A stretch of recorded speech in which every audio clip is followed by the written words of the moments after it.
Hi, my name's Dan Buttle from ETAS. And I'm Carl Kenny-Kenningsson of Mimo Information Technologies in Sweden.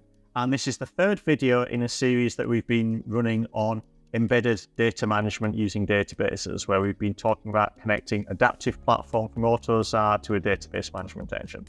In the first video, we talked about the initial problems about how you do data aggregation.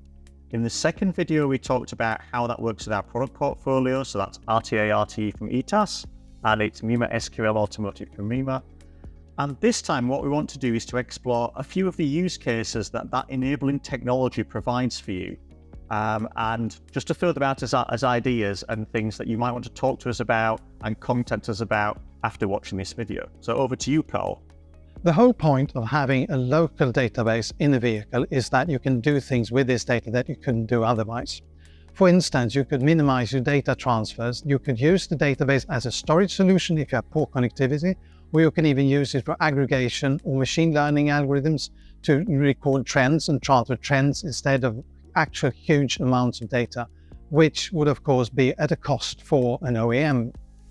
Another way is that by having a database, you can keep track of different versions of the database, and this has some interesting applications, Dan. Well, I imagine that will be extremely useful if what you're wanting to do is, if you think about the average lifetime of a vehicle, it is maybe 25 years.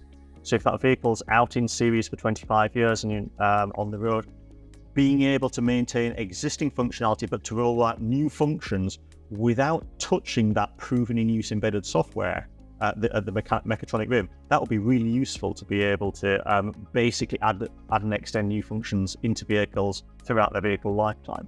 And that is also another one of the possibilities. If you look at what the mobile phones have been doing is you add new functions, you build up on the functions you have, you build new functions on things you didn't know existed.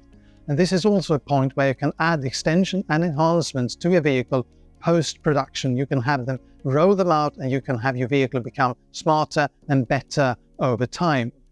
And I imagine that what that really allows you to do is if you're tier one or an OEM and you're trying to work out where your next product innovation is coming from, what you can do is you can do the hypothesis testing for product discovery there, so that you can put some new queries into a certain fleet of vehicles in maybe a certain area, mine that for interesting hypothesis testing. Do people who drive in this particular part of town need this access to this particular service? And you can then check those hypotheses and use that to actually have proper data-driven product discovery life cycles within your development programs. Oh, and speaking of mining, another good thing is, of course, that machine learning algorithms are becoming more and more competent now these days.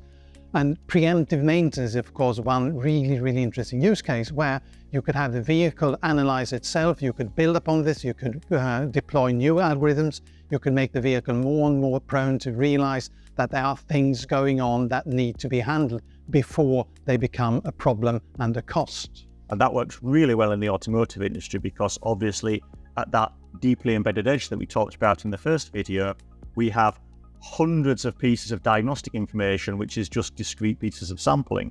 We can pull all of that diagnostic information into the database, mine that for prognostics, and look for emerging trends and work out whether we can minimize the amount of recalls of vehicles in series. That would be a really useful thing for keeping, particularly if you're managing fleets, keeping the fleet of vehicles up and running for a longer amount of time, minimizing downtime for haulage industry and that kind of thing.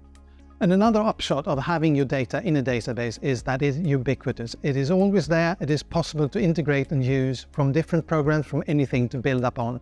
And this is also very much the case where you can use any programming language, which means that you can deploy your new functions or your new analysis methods in any part of the vehicle, inside or outside, afterwards using any language. And that, of course, makes it easier from an investment perspective to build upon the investment you have. So for me in the automotive industry, where I know a set of automotive APIs, I know how the industry works, I can get access to that data in maybe a slightly easier way.